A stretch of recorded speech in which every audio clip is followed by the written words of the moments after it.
it is completely understandable where people are at, given everything that we're dealing with at the same time, right? Escalating war, genocide, right? Climate emergency, inequality, the likes we've never seen before here in our own country. You know, but what I will say is all of that reinforces the need to not just take part in the next election by voting, but to organize and support organizing on these issues leading up to that election. You know, I referred to a few of the things that we've seen over the last year that have pushed our federal government to do certain things vis-a-vis Palestine, on UNRWA, on the arms embargo.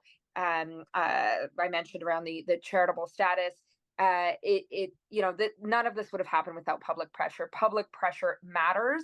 You know, I'm thinking of letter writing campaigns that have taken place. I'm thinking of the work of various organizations, you know, that have been pushing out, you know, whether it's Independent Jewish Voices, CJPME, the National Council of Muslims, right? You know, organizations are out there. You know, there are numerous campaigns on the go that folks can hook into that will lead into the election. Like, let's make foreign policy a ballot box question. Let's make peace a ballot box question. Let's make climate action a ballot box question.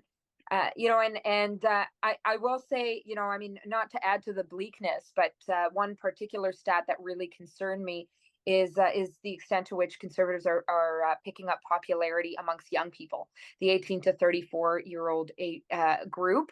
And some polls had, or a certain poll had, the Conservatives as the number one go-to party for young people. You know, if that's not a reason to get out there and organize around the issues that matter, I know for a fact young people are not more conservative, but many are feeling the despair front and center in terms of their own, you know, chances at a better life, right? This is a generation that's dependent on precarious work. Forget about pensions, benefits, you know, looking ahead at the climate crisis, unable to afford a home, you know, seeing Canada spend money on war rather than creating good jobs.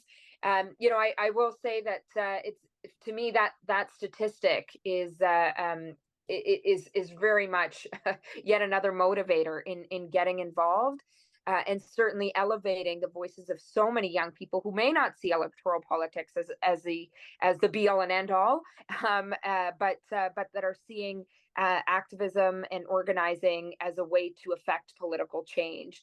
You know, I'm a bit older than that 34-year-old age group now, but you know, certainly my generation, millennials, those coming up younger, I mean, our kids, right? They deserve a better world to live in, and the only way we're going to even have hope for that is by fighting back, joining those that are doing the heavy lifting right here, right now, whether it's in terms of Palestine, whether it's on climate, whether it's on inequality. You know, let's join them and support that work all the way to the ballot box and beyond